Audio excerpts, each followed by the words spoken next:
Okay, so now that we're back to where we need to be, now we're here, right? So now we can go into this. New one. We have no clue what's going to happen here. Happily ever after. Omar's found a powerful story to tell. Okay. Okay, so now, like I said, this will be completely different this time, because now we actually get to go through the entire tree. Last time, we did one of the side ones, I do believe, if I recall correctly.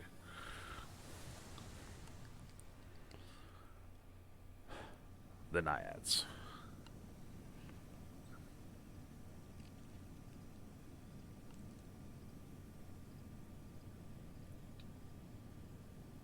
There's so much noise in my head these days.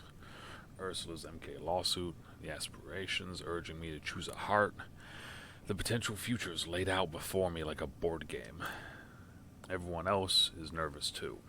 Stepping outside the Naiads, a group of Prescients have suggested we take a walk and head to the beach. It may be a good idea, take everyone's thoughts off what's happening, but my mind is elsewhere. As everyone's getting ready to go, Omar approaches me. I think now is a good time to try boosting morale. Right before battles, great leaders often tell stories or make influential speeches. Yeah. I'm not a leader, and definitely not a great one. I don't know about that, Polly. May I remind you that you're the only one in touch with Reverie? Mm-hmm. Your scope of action is much larger than everyone else's. I don't doubt that it's uncomfortable, but people look to you for a reason. I don't know how to answer that. I nod along as he proceeds, as he produces a scrap of paper from his jacket and shows me a fragment of text. It's a brief excerpt from an old Oxian legend, just 4 lines. It's about the darkest days of Athena, a time when the Oxion civilization was on the brink of collapse. I think we should try sharing it with people. Someone is calling us from outside. It's time to go. Okay, so let's dive in. I'd rather be alone. Conditions: stepping away from being harmony. Stepping away from being harmony. See? So those 2 are the conditions for those. Which means I can't do them because I'm not. Because I'm not stepping away. So this is what we're doing right here. Once upon a time. Already it's going to be different.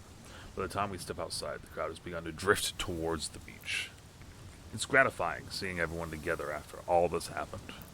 The wind picks up a little, carrying the chatting and laughter for far and wide. The poem Omar gave me is abstract. From what I can make out, it speaks of dark days for Athena, but also for Reverie. There was a war? In Reverie? Apparently. It doesn't go into details, but it seems the fall of the Oxion culture set something off across the divide. Interesting. The aspirations turned on each other. It was quite brutal, it seems. They never told me. Wait, didn't we get a flashback of that or something like that? I guess they didn't want to heap any more pressure on you. Me? You. The Oracle. They couldn't find a way to end the conflict, so they created the first Oracle. In turn, the Oracle chose a new heart, and the war ended. He smiles. There's almost wistful gleam in his eyes. Something like nostalgia. Of course, until this week, I thought it was all a metaphor. A parable on trust or something. There's a giggle at the back of my mind, and Chaos appears striding alongside us. And here I was, thinking all copies of that little ditty were destroyed. Heh. I'll have to tell Power. It'll send him loopy. I love it.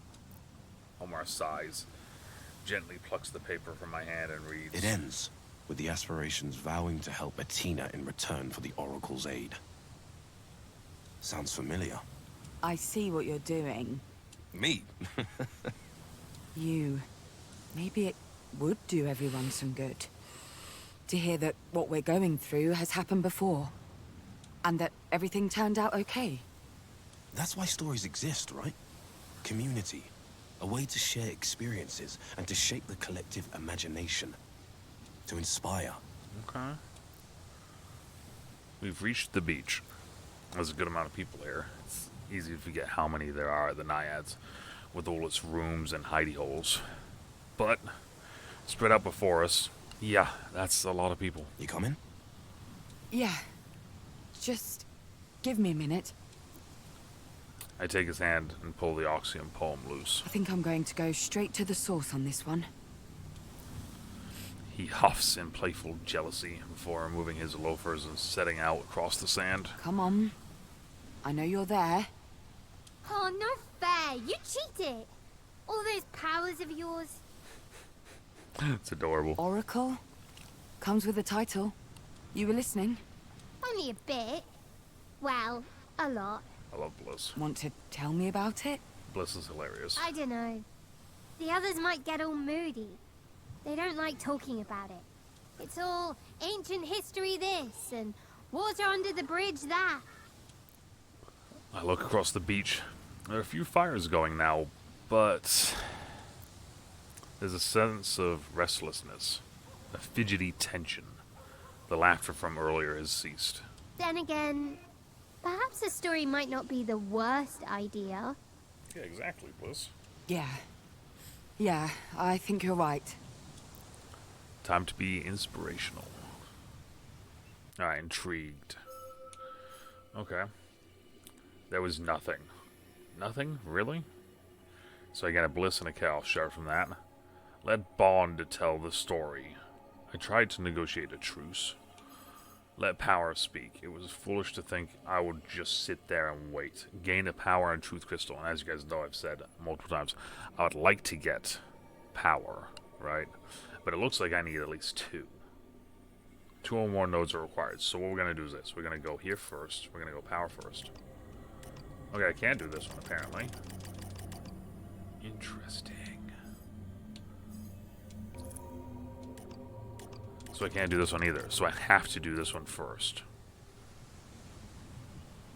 Okay.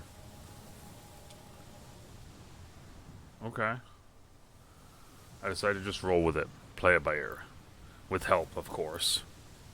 Omar gathers the crowd together with waving arms and a fair amount of theatrics. He tells them that I'm going to speak. That I'm going to tell a story. They actually seem excited. The stage is yours. He steps aside flamboyantly, and I move to head to the group. There really are a lot of people here. Hi, everyone. So this is an old Oxyon story that, well, I think it might be just what we all need right now. Polly, I love you to death, but you're so bad at this. Oh, let me tell it. Do go on. I'm ever so good. Fine, I think. But we need something inspirational, something pragmatic. Pragmatic is my middle name. Not really, of course. It's Suzanne. Of course, Chaos would say that. At first, there was nothing. As starts go. That's pretty, obsolete. Absolute. At first, there was nothing. Very nice, good diction. There was nothing for a very long time indeed. And then, there was me. Chaos was born! I repeat the line, editing on the hoof. The first aspiration born from humanity. You see, we're not creators, we're not gods. We're concepts. Okay. Your concepts, made real by the collective subconscious. The audience looks a little confused about where this is going, but it's too late to back out As the now. first Homo sapiens looked out into the world, all they saw was chaos, unrest, freedom, unlimited possibility. From that possibility came me. There's a hint of pride there, that they were the first. I helped them make sense of the world, embrace the limitless, appreciate the boundless potential. Then I came along.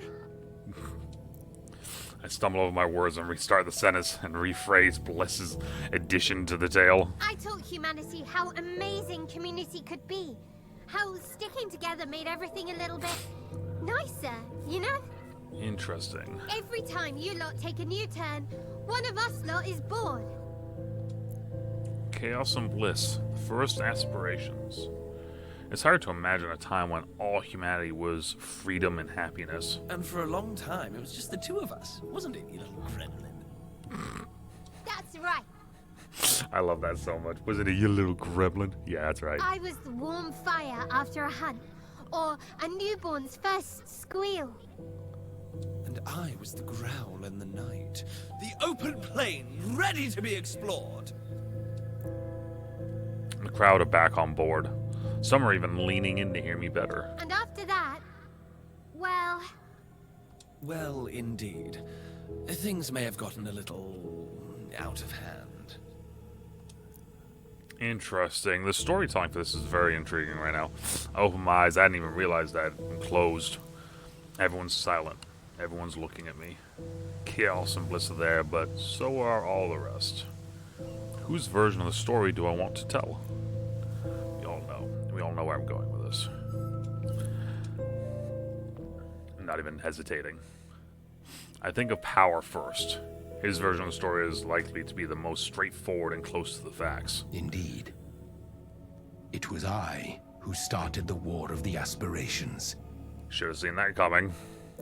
I'm not entirely surprised by his brutal honesty. Chaos believed that Reverie could exist without a heart, that communal rule was the way forward. I disagreed, of course.